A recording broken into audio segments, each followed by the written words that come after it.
Hello everyone and Assalamu alaikum. This is me Khalid Zaman. We learn some English abbreviation, but why not? Today we learn some Bangla abbreviation. How will be that? So without any more delay, let's get started. So number 1 is Pa-U-Bo. The meaning of Pa-U-Bo is Pani Unnayan Board. Pa-U-Bo, Pani Unnayan Board.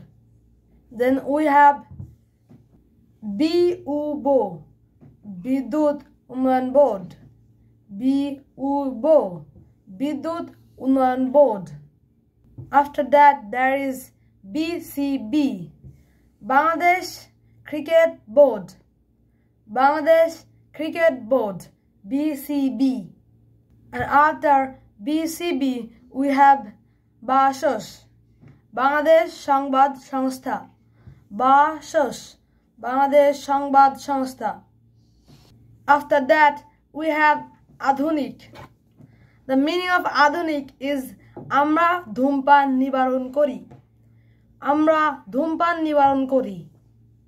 And the last one is Shaoza, Shaoz, Sharok or Janapad. The meaning of Shaoz is Sharok or Janapad. That's all for today. Hope you enjoyed it. I'll be back soon. Till then, Assalamu alaikum.